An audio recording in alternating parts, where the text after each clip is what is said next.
आज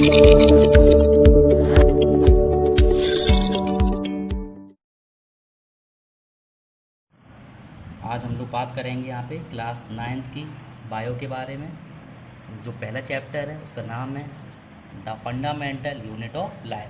तो जो फंडामेंटल यूनिट ऑफ लाइफ है वो बोलते हैं हम लोग सेल को। सेल जिसे हिंदी में बोलते हैं कोशिका। The cell is the basic structural and functional unit of living organisms. तो जो भी लिविंग ऑर्गेनिजम्स होते हैं उनका स्ट्रक्चरल और फंक्शनल यूनिट सेल होता है।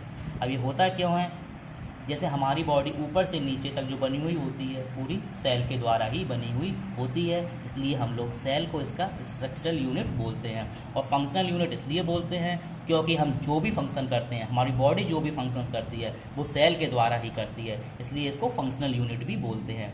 लिविंग ऑर्गेनिजम्स का मतलब यहाँ पे जितने भी लिविंग ऑर्गेनिजम्स हैं, हम लोग यहाँ पे सिर्फ ह्यूमन बींग्स के बारे में ही बात नहीं करेंगे। एनिमल्स हैं, प्लांट्स हैं, ये सभी सेल्स के द्वारा ही बने हुए होते हैं। एक एग्जाम्पल से इसको समझने की कोशिश करते हैं कि सेल होता क्या है।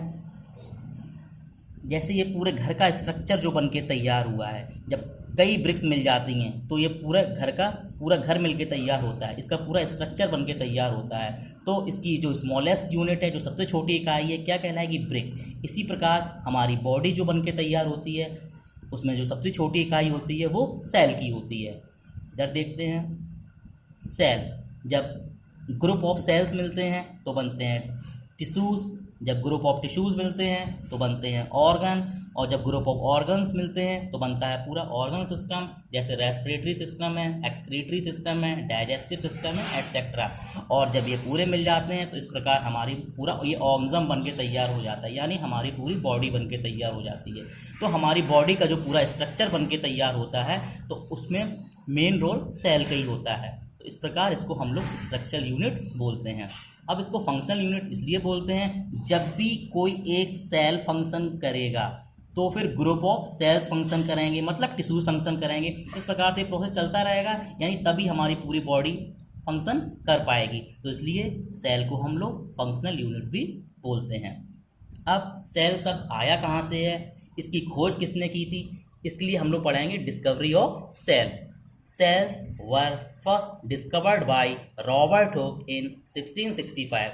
सेल्स की सबसे पहले खोज रॉबर्ट हुक ने 1665 में की थी। इसको थोड़ा डिटेल में हम लोग पढ़ते हैं, इसलिए एनसीईआरटी का क्वेश्चन करते हैं। Who discovered the cell and how?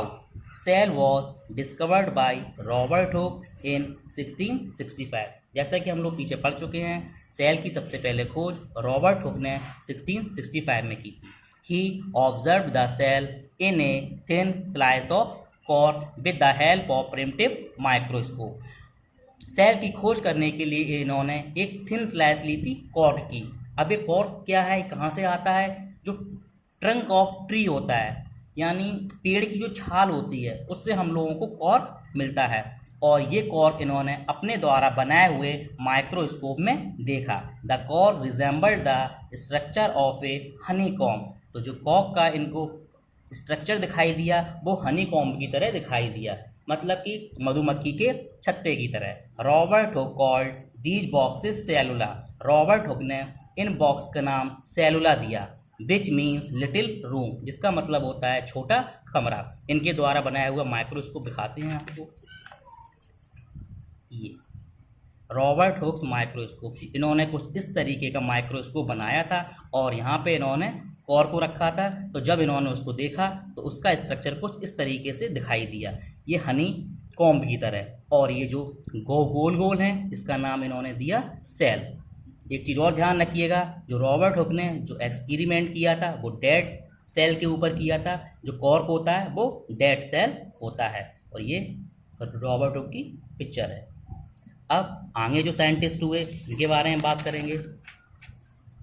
ल्यू van hook 1674 with the improved microscope discovered the free living cells in pond water for the first time। इन्होंने पॉन्ड वाटर के अंदर पहली बार लिविंग सेल देखे थे।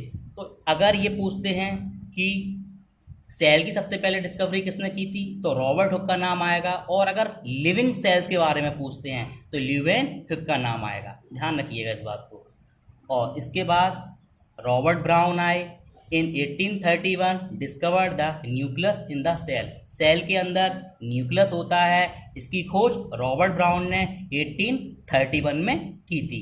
उसके बाद एक और साइंटिस्ट आए, Purkinje, in 1839 name the fluid content as the cell protoplasm. Cell के अंदर जो फ्लूइड पार्ट होता है उसका नाम प्रोटोप्लाज्म पुरकिंजे ने दिया। State cell theory. अब हम लोग सेल थ्योरी के बारे में बात करेंगे। सेल थ्योरी किसने दी थी, यहाँ से भी क्वेश्चन आता है। The cell theory was given by Schleiden 1838 and Schwann 1839। Cell theory को सेलेंडिन ने और स्वान ने दिया था। The cell theory states that all the plants and animals are composed of cells and cell is the basic unit of life। तो cell theory क्या बताती है हमें, जितने भी प्लांट्स और एनिमल्स होते हैं वो भी सेल द्वारा ही बने हुए होते हैं और सेल जो है वो बेसिक यूनिट है लाइफ का। एक और साइंटिस्ट हुए इसके बाद, Virchow's, state Virchow's cell theory. Virchow की सेल थ्योरी क्या कहती है, it states that all cells are arise from pre existing cells. यानी जितने भी सेल्स होते हैं वो अपने पुराने सेल से ही बनते हैं। इसको एक समझते हैं एग्जाम्पल के जरिए। जैसे ये एक सेल है, इसके द्वारा ही आगे सेल बनते चले जाते हैं, तो जो नए सेल बने वो अपने पुराने सेल से ही बन के तैयार हुए। अब हम बात करेंगे टाइप्स ऑफ ऑर्गेनिजम्स के बारे में। There are of two types of organisms, unicellular organisms, multicellular organisms.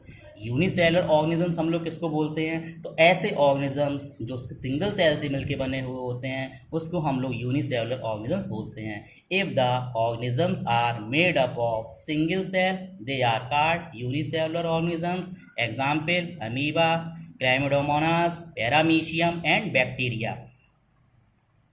Multicellular organisms, if the organisms are made up of many cells they are called multicellular organisms। ऐसे organisms जो कई सेलों से मिलके बनते हैं वो multicellular organisms कहलाते हैं और उनके एग्जाम्पल हैं फंजाई, प्लांट्स, एनिमल एटसेट्रा। तो यूनी से ध्यान रखिएगा, यूनी का मतलब सिंगल सेल, मल्टी का मतलब many cells, multicellular organisms. I hope आपको ये चैप्टर का ये जितना पढ़ाया है समझ में आया होगा। कोई डाउट हो आप कमेंट बॉक्स में लिखिए।